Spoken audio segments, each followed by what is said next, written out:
নমস্কার দর্শক বন্ধুরা, আমাদের আজকে স্টুডিওতে কোন অতিথি বন্ধু উপস্থিত হয়েছেন আমরা দেখে নেব আমার সাথে কে রয়েছেন। নমস্কার। নমস্কার। আপনার নাম? আমার নাম চিত্রা সোম বাসু।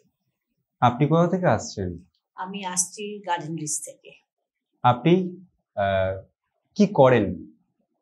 আমি পেশায় হচ্ছি একজন অ্যাডভোকেট। বাহ। আমি অ্যাডভোকেসিও করি, আর আমার নেশা হচ্ছে আবৃত্তি। আমি একজন বাচিক শিল্পী।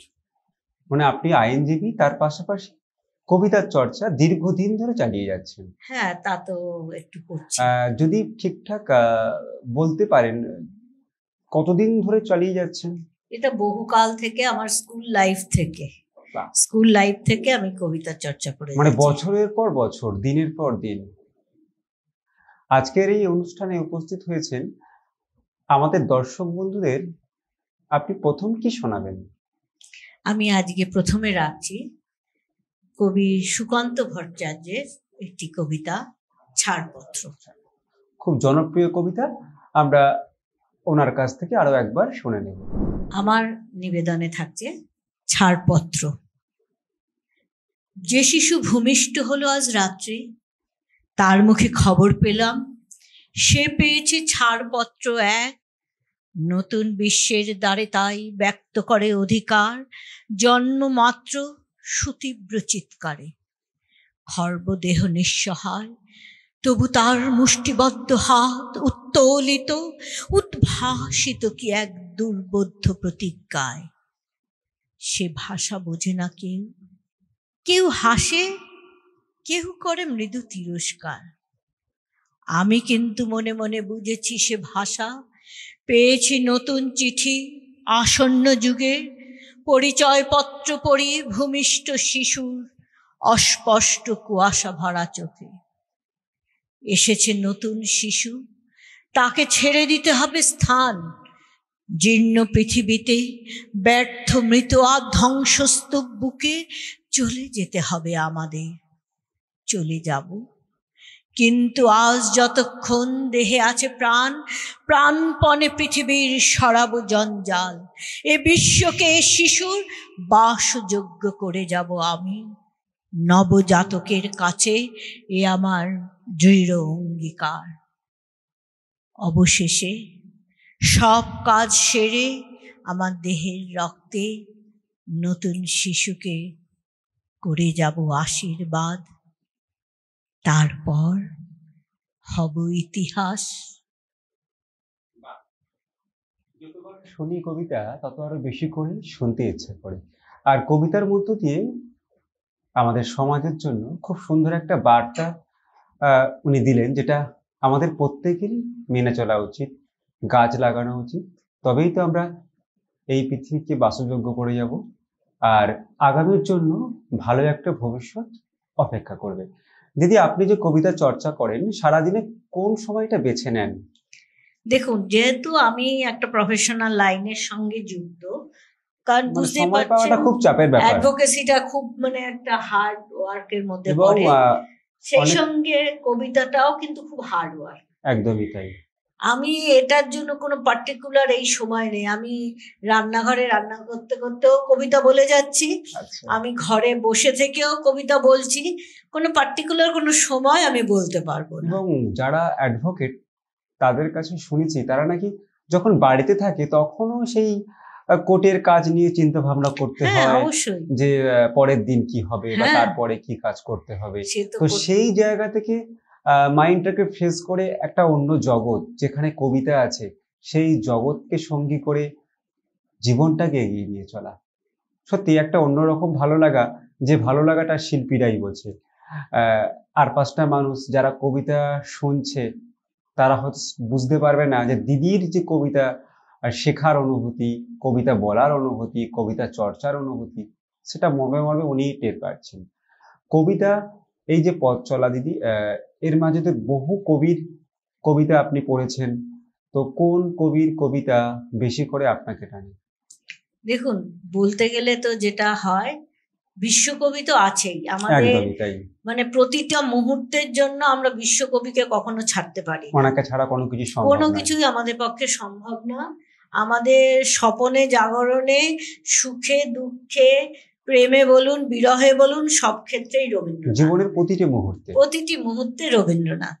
তবে আজকে আমি রবীন্দ্রনাথকে নিয়ে বসিনি, আজকে আমি ভেবেছি একটু অন্যভাবে, একটু অন্য স্বাদে চলি, মানে সেখান থেকেও রবি ঠাকুরকে স্মরণ করা হচ্ছে। নিশ্চয়ই, রবীন্দ্রনাথকে ছাড়া আমরা চলতে পারবো না। অতএব বাঙালি সারা বিশ্বে রবীন্দ্রনাথ, ওনার কোনো প্যারালাল কিছু নেই। বর্তমান প্রজন্মে যে সমস্ত কবির লেখা আমরা পড়ি, তো দিদির এই সমস্ত লেখা গুলো পড়তে আপনার ঠিক কিরকম লাগে? এখনকার যে সমস্ত লেখা, ইদানিং কালের বহু কবি খুব সুন্দর সুন্দর লিখছে। মানে আপনি একজন পাঠিকা হিসেবে খুব ভালো ভালো কবিতা এখন বেরিয়ে আসছে। আমি এমনি তো রবীন্দ্রনাথ ঠাকুর আছেন, বিদ্রোহী কবি কাজী নজরুল ইসলাম আছেন, সুকান্ত ভট্টাচার্য আছেন, জীবনানন্দ আছেন, এরা তো চিরকালের। কিন্তু আজকালকার দিনেও কবি সুবোধ সরকার, আরণ্যক বসু, ওনারা যে লেখাগুলো লিখছেন সত্যি ভীষণ সুন্দর লেখাগুলো ওনাদের লেখার মধ্যে দিয়ে ফুটে উঠছে। আমি এবার আপনার সামনে রাখছি কবি সুবোধ সরকারের একটি কবিতা, বেলুর। বাহ, এই কবিতা আমরা বহুবার শুনেছি, আরো একবার শুনে নেব ওনার কাছ থেকে। আমি এক কোণে দাঁড়িয়ে দেখছিলাম দুটি ছেলে গেরুয়া বসন পরে মন্দিরে সিঁড়ি মুছছিল। এত মন দিয়ে কেউ সিঁড়ি মুছতে পারে এ আমি কখনো দেখিনি। এত ভালোবাসা দিয়ে সিঁড়ি থেকে ধুলো তুলতে আমি কোনোদিন দেখিনি। সিঁড়ি থেকে নয়, যেন মনে হচ্ছে জননীর ত্বক থেকে ধুলো তুলছে। এত ভালোবাসা দিয়ে সিঁড়ি থেকে ধুলো মুছতে আমি কোনোদিন কাউকে দেখিনি। স্থিতপ্রজ্ঞ মহারাজকে জিজ্ঞাসা করলাম, এই ছেলে দুটি কে? মহারাজ মৃদু হেসে বললেন, একজন নিউক্লিয়ার ফিজিসিস্ট, একজন IBM এর 6 লাখ টাকার চাকরি ছেড়ে এখানে এসেছে, সিঁড়ি মুছতে এসেছে। যে সিঁড়ি দিয়ে রোজ মানুষ উপরে ওঠে তা যেন পরিষ্কার হয়। মহারাজ চলে গেছেন। গঙ্গার বুকে নাবছে সন্ধ্যা, সন্ধ্যা নাবছে আমার মধ্যে। সারা পৃথিবীতে এত সিঁড়ি, সিঁড়িতে সিঁড়িতে এত দাগ, এত ক্রোধ, এত অপমান। আরতি শুরুর সময় মনে হলো যে সিঁড়ি মুছতে পারে না সে কোনোদিন মানুষের চোখের জল মুছতে পারবে না। বাহ, অসাধারণ! আপনার কণ্ঠস্বর এবং বাচনভঙ্গি মন ছুঁয়ে গেল।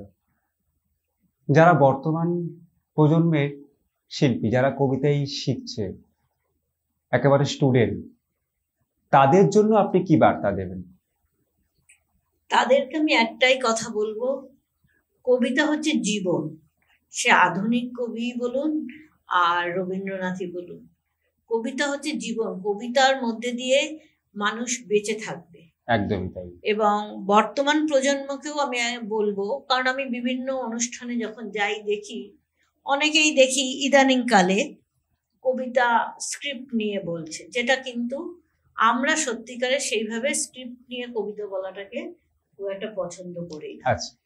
আমরা মনে করি আবৃত্তি মানেই হচ্ছে সেটা মেমারি থেকে আসবে, এবং মেমারি থেকে এলেই তখন তার অ্যাকশনটাও খুব ভালো হয়, উচ্চারণটাও ভালো আসবে এবং সুন্দরভাবে সেটা আসবে।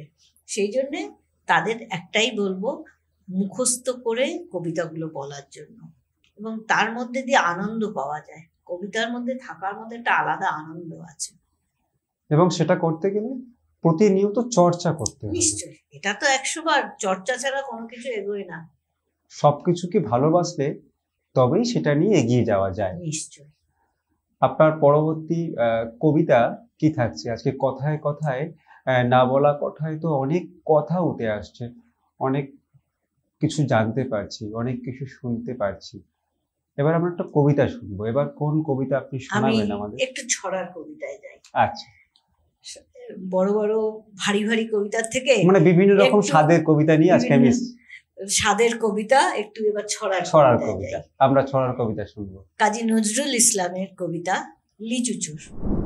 বাবুদের তালপুকুরে হাবুদের ডালকো করে, সে কি বাস করলে তারা, বলি থাম একটু দাঁড়া, পুকুরের ওই কাছে না লিচুর এক গাছ আছে না, হতা না আসতে গিয়ে ইয়া বড় কাস্তে নিয়ে, গাছে গিয়ে যেই চড়েছি ছোট এক ডাল ধরেছি, ও বাবা মরাত পড়েছি সরাত জোরে, পড়বি পর মালির ঘাড়ে, সে ছিল গাছের আরে, বেটা ভাই বড় নচ্ছা, দুমাদুম গোটা দুচ্চার দিলে খুব কিলো ঘুষি, একদম জোরসে ঠুসি, আমিও বাগিয়ে থাপড় দে হাওয়া চাগিয়ে কাপড়, লাফিয়ে ডিগ্নু দেয়াল দেখি এক ভিটরে শিয়াল, আরে ধ্যাৎ শিয়াল কোথা, ভেলোটা দাঁড়িয়ে হতা, দেখে যেই আতকে ওঠা কুকুরেও জুড়লে ছোটা, আমি কই কম্ম কাবার কুকুরেই করবে সাবার, বাবা গো মা গো বলে পাঁচিলের ফোকর গলে ঢুকি গিয়ে বসদের ঘরে, যেন প্রাণ আসলো ধরে, যাব ফের কানমলি ভাই চুরিতে আর যদি যাই, তবে মোর নামই মিছা কুকুরের চামড়া খিচা, সে কি ভাই যায় রে ভোলা মালির ওই পিটনিগুলা, কি বলিস ফের হপ্তা, তাও বা নাক্ষপ্তা, তাও বা নাক্ষপ্তা, তাও বা নাক্ষপ্তা। বেশ মজার একটা কবিতা আপনি শোনালেন। আমরা প্রত্যেকেই যখন কবিতা শেখা শুরু করি, আমরা প্রত্যেকেই এই কবিতা পড়েছি এবং এই কবিতা অনেক অনুষ্ঠানে করেওছি। আর আজকে আপনি এখানে এসে কবিতা শোনালেন, ভীষণ ভালো লাগলো। দিদি, আপনি কবিতার পাশাপাশি আর কি ভালো বা কি ভালোবাসেন আমাদের? দেখুন, আমার কাজ হচ্ছে একটা, আর সংস্কৃতি জগৎটাকে সত্যিকারে খুব মানে সেখানে গানও থাকতে পারে? গানও আছে, কবিতাও আছে, অভিনয়ও আছে। আচ্ছা, আমি প্রেসিডিয়ামও করি, নাটকে অভিনয়ও করি, এই সব নিয়ে সব মিলিয়েই চলছে আমাদের জীবনটা। আগামী প্রজন্মের জন্য কি বার্তা দেবেন? বলবো, লেখাপড়া যেমন করছে ছোট ছোট ছেলে মেয়েরা, তার সঙ্গে সঙ্গে সাংস্কৃতিক জগতের সঙ্গে কিন্তু তাদের যুক্ত থাকা উচিত। সাংস্কৃতিক জগৎটা হচ্ছে একটা প্রাণের আস্বাদ, প্রাণের শ্বাস নেওয়ার জায়গা। লেখাপড়ার চাপ থাকবে, তাকে বড় হতে হবে, সেগুলো তো করতেই হবে, কিন্তু সেই সঙ্গে সাংস্কৃতিক জগতের সঙ্গে যদি কেউ যুক্ত থাকে, তার মনটা অন্য জগতে থাকবে। এটাই বলবো যে সাংস্কৃতিক জগতের সঙ্গে যেন আরো বেশি বেশি করে তারা যুক্ত হয়, এবং সাংস্কৃতিক জগতের সঙ্গে থাকলে মনটাও ভালো থাকে এবং ভালো মনের মানুষ হওয়া যায়। আপনার পরবর্তী নিবেদন কি থাকছে? আমি কাজী নজরুল ইসলামেরই আরেকটি কবিতা করছি, সর্বহারা। ব্যথার সাঁতার পানি ঘেরা চোরা বালির চর, ওরে পাগল কে বেঁধেছিস সেই চরে তোর ঘর, শূন্যে তরি দেয় ইশারা, হাত তুলে দে সর্বহারা, মেঘ জননীর অশ্রুধারা ঝরছে মাথার পর, দাঁড়িয়ে দূরে ডাকছে মাটি দুলিয়ে তোর কর, কন্যারা তোর বন্যা ধারায় কাঁদছে উতরল, ডাক দিয়েছে তাদের আজি সাগর মায়ের কোল, নায়ের মাঝি নায়ের মাঝি পাল তুলে তুই দে আজি, তুরঙ্গ ওই তুফান তাজি তরঙ্গে খায় দো, নায়ের মাঝি আর কেন ভাই মায়ার নোংর তো, ভাঙন ভরা আঙনে তো যায় রে বেলা যায়, মাঝিরে দেখ কুরুঙ্গি তোর কুলের পানে চায়, যায় চলে ওই সাথের সাথী, ঘনায় গহন শাওন রাতে, মাদুর ভরা কাঁদন পাতি, ঘুমাস নেয়ার হার। ওই কাঁদনের বাঁধন ছেঁড়া এতই কিরে দায়, হীরামানিক চাসনি গো তুই, চাসনি তো সাধ একটি ক্ষুদ্র মৃৎপাত্র, ভারী অভাব তো। চাইলি রে ঘুম শ্রাণীহারা, একটি ছিন্ন মাদুর ভরা, একটি প্রদীপ আলো করা, একটু কুটির দৌড়। আসলো মৃত্যু, আসলো জরা, আসলো শীতের চোর। মাঝিরে তোর নাও ভাসিয়ে মাটির বুকে চল, শক্ত মাটির ঘায়ে হোক রক্ত পদদল। প্রলয় পথে ফিরবি ঘিরে, চলবি পাহাড় কানন গিরি, হাঁকছে বাদল ঘিরি ঘিরি, নাচছে সিন্ধু জল। চল রে জলের যাত্রী এবার, মাটির বুকে চল। চল রে জলের যাত্রী এবার, মাটির বুকে চল। চল রে জলের যাত্রী এবার, মাটির বুকে চল। আপনার বাচন ভঙ্গি সত্যি মন ছুঁয়ে যাচ্ছে বারবার। আপনি যে এত সুন্দর করে কবিতা শোনান, দর্শক বন্ধুরা যারা কবিতা শোনে আপনার সামনে থেকে, তারা যখন আপনার নিয়ে প্রশংসা করে, তাদের ভালো লাগাটা জানায়, তখন আপনার কি অনুভূতি সৃষ্টি হয়? এইটুকুই তো আমাদের কাম্য। আমরা চাইবো আমাদের কবিতা দর্শকের কাছে গেলে তারাও যদি সেটাকে নিতে পারে, এইটুকুই আমাদের কাম্য, এইটুকুই আমাদের ভালোবাসা। এবং আজকে হাজার হাজার দর্শক বন্ধু আপনার কবিতা শুনছে আমাদের ফ্রেন্ডস টিভির পর্দায়। তো সময় আস্তে আস্তে শেষের দিকে চলে আসছে, আমরা কথা না বাড়িয়ে আবারও কবিতায় চলে যাব। এবার আপনি কি শোনাবেন? এবার আমি আপনাদের সামনে রাখছি কবি সুনীল গঙ্গোপাধ্যায়ের একটি কবিতা, কে কাকে টানছে। শিমলেপাড়া ছেলে নরেন যাচ্ছিল দক্ষিণেশ্বরে। হাটখোলার মোড়ে দুই নাটুকে মাতালের সঙ্গে তার দেখা, অমৃতলাল আর গিরিশ। রাত কাটিয়েছে বিনোদিনীর বাড়িতে, নিদ্রাহীনতা এবং নেশায় চারটি চোখ লাল। বিয়ার পান করতে করতে গিরিশের ঠান্ডা লেগে গেছে, তাই সাঙ্গাতকে দিয়ে ঝট করে আনিয়ে নিয়েছে বিহাই ব্রান্ডি। তখন হুইস্কি ছিল ঘোড়ার ওষুধ, বনেদি মদ্যপায়ীরা ছুত না। রাজনারায়ণ দত্তর ছেলে কেরেস্তান কবি মাইকেল মধুর দেখা দেখি সিগারেট টানা এখন ফেসিয়ান হয়েছে। অমৃতলালের ঠোঁটে সেই আগুন, গিরিশের ঠোঁটে পান। নরেনকে দেখেই দুইজন হৈ হৈ করে উঠল। গিরিশ খপ করে নরেনের একটা হাত চেপে ধরে বলল, আরে আরে চললে কোথায় ভায়া? ডুমুরের ফুলটি হয়েছ, দেখাই পাই না। আজ পেয়েছি, আর ছাড়ছি নিকো। চলো বিনির বাড়ি যাই, তোমার গান শুনবো। দেবেন ঠাকুরের ছোট ছেলের গানও নাকি তুমি আজকাল গাইছো। কেমন সে গান? ধর্মে মাখো মাখো না রসের টইটুম্বুর? খানিক হাস্য পরিহাসের পর নরেন বলল, হাত ছাড়ো গিরিশ, সময় নেই, যাচ্ছি দক্ষিণেশ্বর। গিরিশ অবজ্ঞার সঙ্গে বলল, কি? ওই পাগলা ঠাকুরটার কাছে? ও তোকে কি দেয়?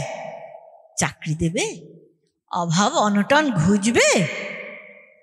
ওসব বুজরুকি ঢের দেখেছি ভায়া, অযথা সময় নষ্ট করো না, চলো যাই। নরেন বলল, তুই এসবের কি বুঝিস? গিরিশ প্রমত্ত কণ্ঠে বলে উঠল, কি আমি বুঝি না? চৈতন্যদেবের নামে পালা নামাচ্ছি, দেখবি কেমন ফাটাবো, ভক্তির বন্যা বইবে, কান্নার সাগরে ভাসবে। চল মহল্লা দেখবি, আজই তোকে চাই। নরেনও বলল, চল, তোকেও আমরা চাই, আজই দক্ষিণেশ্বর চল। গিরিশ নরেনকে টানছে বিনোদিনীর দিকে, মঞ্চের ফুডলাইটের দিকে। নরেন গিরিশকে টানছে গঙ্গার উত্তর কূলে, পঞ্চবটির প্রাঙ্গণে, আলোর উৎসবে। কেউ কারোর হাত ছাড়ছে না। হঠাৎ গজিয়ে ওঠা নগর কলকাতা একাগ্র হয়ে দেখছে এই দৃশ্য। একদিকে মোহময় প্রমোদ, অন্যদিকে রসে বসে মুক্তি। একদিকে শিল্প আত্মক্ষয়, অন্যদিকে ত্যাগ ও পরার্থ প্রিয়তা। খুবই মৃদু ও অসম্ভব জোরালো এই পারস্পরিক আকর্ষণ। কেউ জিতবে না, কেউ হারবে না। একসময় হ্যাচকা টানে এ ওকে বুকে জড়িয়ে নেবে। নমস্কার। বাহ, চমৎকার। যত শুনছি তত আরো বেশি করে শুনতে ইচ্ছে করছে, কিন্তু সময়ের কাছে আমরা বাধা। আমাদের শেষ করতে হবে, কিন্তু শেষ করার আগেই আজকের দিনটাকে স্মরণীয় করে রাখার জন্য এবং স্টুডিওতে আসার জন্য আমাদের ফ্রেন্ডস টিভির পক্ষ থেকে দিদির জন্য রয়েছে মেমেন্টো। আর যার কণ্ঠে এত সুন্দর করে কবিতা শুনলাম তার জন্য রয়েছে মেডেল।